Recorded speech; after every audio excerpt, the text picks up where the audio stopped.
চট্টগ্রামে বৈষম্য বিরোধী ছাত্র আন্দোলনের নেতাদের দুই পক্ষের মধ্যে হামলা ও মারধরের ঘটনা ঘটেছে। এতে 7 জন আহত হয়। এ সময় মুখ্য সমন্বয়ক আব্দুল হান্নান মাসুদকে অবরুদ্ধ করার অভিযোগ উঠেছে।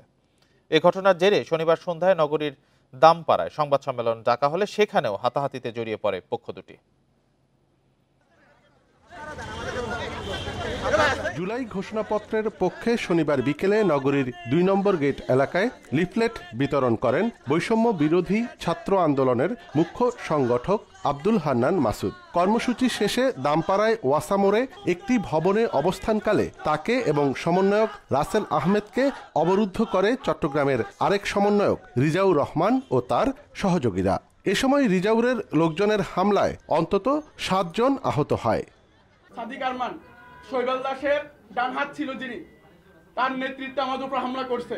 রাফি ভাইয়ের সাথে যারা আসলো, রেজাউলরা আসলো এবং সাদিক আরমানরা আসলো, আসার পর ওরা একটা হট্টগোল শুরু করে দিল।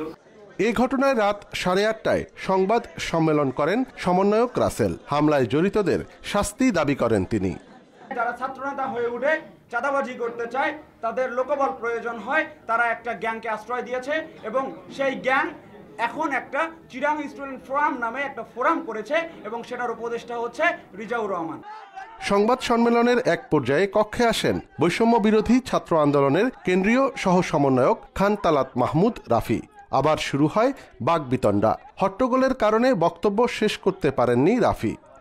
হান্নান ভাই গতকালকে আমাকে রাতে কল দিয়ে বলছে যে আমি তো আগামীকাল চট্টগ্রামে আসতেছি, তো সেই জায়গা থেকে আজকের যেই লিফলেট বিতরণ কর্মসূচিটা ছিল সেটা। পুলিশ বলছে ছাত্রদের দুপক্ষের মধ্যে হট্টগোল হয়েছে, বাইরের কেউ এতে জড়িত নয়। হয়তো কথাবার্তার মধ্যে লিফলেট বিতরণ ছিল, এখানে কথাবার্তার মধ্যে তর্কাতর্কি হয়েছে। বহিরাগত বলতে কিছু নাই, সবাই একসাথে বলতো আমরা নিজেরা। হামলার ঘটনায় শনিবার সন্ধ্যায় নগরীর দামপাড়া ওয়াসা এলাকায় আতঙ্ক ছড়িয়ে পড়ে। অনুপম শীল, ইন্ডিপেন্ডেন্ট নিউজ, চট্টগ্রাম।